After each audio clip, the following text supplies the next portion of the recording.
കഴിഞ്ഞ ദിവസം ഞാൻ പന്നിയിറച്ചിയെക്കുറിച്ച് ഒരു വീഡിയോ ഇട്ടു. ഞാൻ പന്നിയിറച്ചി കഴിക്കാത്ത വ്യക്തിയാണ്, ഞാൻ കഴിക്കുകയില്ല. പക്ഷെ അതിൻ്റെ അടിയിൽ പലരും കമൻ്റ് അടിച്ചു, ബീഫും പന്നിയിറച്ചിയും കോഴിയിറച്ചിയൊക്കെ തമ്മിലുള്ള വ്യത്യാസം എന്താണെന്ന്.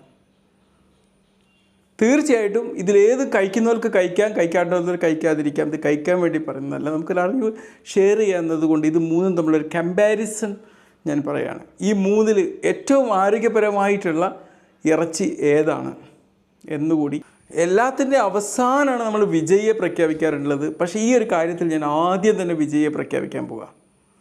കോഴി ഇറച്ചിയിൽ ഒരുപാട് പ്രോട്ടീൻ ഉണ്ട്.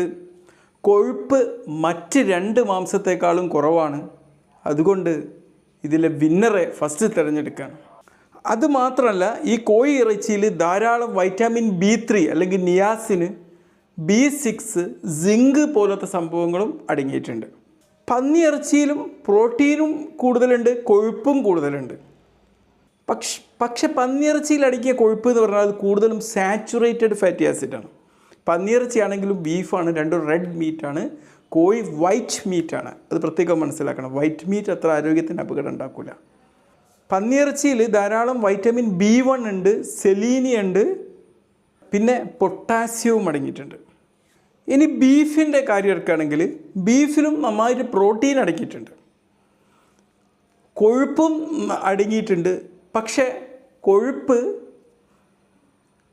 പന്നിയിറച്ചിയേക്കാളും കൊഴുപ്പ് അതിൽ കുറവാണ്. മനസ്സിലായില്ലേ? ഇത് പറയാനാണെന്ന് ഞാൻ വീഡിയോ ഇട്ടിരുന്നത്. പക്ഷെ പലരും അതിൽ ഒരുപാട് റിലീജിയസ് കോട്ട്സൊക്കെ കൊടുത്തിരുന്നു, ബൈബിളിലെ കോട്ട്സ്.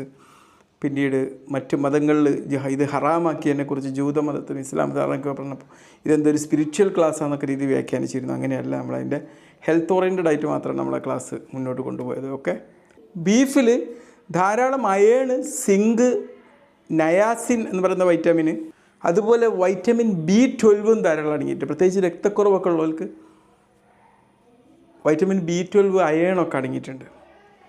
അപ്പോൾ നമ്മൾ ഇതിൽ രണ്ടാം സ്ഥാനം, ഒന്നാം സ്ഥാനം കോഴിക്കാണെങ്കിൽ രണ്ടാം സ്ഥാനം ബീഫിന് കൊടുക്കുക, മൂന്നാം സ്ഥാനമാണ് പന്നിയിറച്ചിക്ക് ഇപ്പോൾ കൊടുക്കുന്നത്. ഇനി നമുക്കിതിൻ്റെ ആരോഗ്യ കാര്യങ്ങൾ നോക്കാം. കോഴി ഇറച്ചി നമ്മളൊരു നാടൻ കോഴിയൊക്കെയാണ് കഴിക്കുന്നതെങ്കിൽ ഇത് നമ്മുടെ ഹൃദയത്തിനും പ്രമേഹം കുറക്കാനും ഒക്കെ നല്ലൊരു കാര്യമാണ്. പിന്നെ പ്രോട്ടീൻ്റെ അളവ് കൂട്ടാനും നല്ലതാണ്.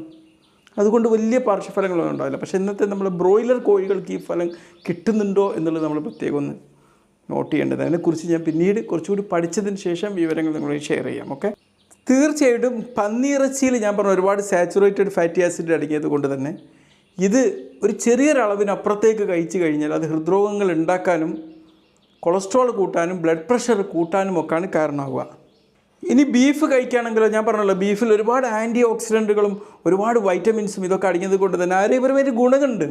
പക്ഷേ അതും കൂടുതലായി കഴിഞ്ഞാൽ നേരത്തെ പന്നിയിറച്ചി കഴിച്ചാൽ അതേ എഫക്റ്റ് തന്നെ ഉണ്ടാവുക. ഹൃദ്രോഗങ്ങൾ കൂടാനും ബ്ലഡ് പ്രഷർ കൂടാനൊക്കെ കാരണമാവും ചെറിയൊരളവിനപ്പുറത്തേക്ക് കഴിച്ചു കഴിഞ്ഞാൽ. നമുക്ക് ഈ മൂന്ന് ഭക്ഷണങ്ങളിലും കലോറിയിൽ ആരാണ് മുന്നിട്ട് നിൽക്കുന്നത് നോക്കാം. കോഴിയിറച്ചി അതിൻ്റെ തോലില്ലാതെ കഴിക്കുകയാണെങ്കിൽ അത് 163 കിലോ കലോറിയാണ് 100 ഗ്രാം കോഴിയിറച്ചിയിൽ നിന്ന് കിട്ടുക. കലോറിൻ്റെ കാര്യത്തിൽ പന്നിയിറച്ചിയേക്കാളും മുന്നിലാണ് ബീഫ് കിടക്കുന്നത്. കലോറി കൂടുതൽ കഴിക്കുന്ന അപകടമാണല്ലോ. 250 കിലോ കലോറി 100 ഗ്രാമിൽ, പന്നിയിറച്ചിയിൽ 242. ഓക്കെ, ഈ ഒരു അറിവ് നിങ്ങൾക്ക് ഉപകാരപ്പെട്ടു ഞാൻ വിശ്വസിക്കുന്നു. Okay, by.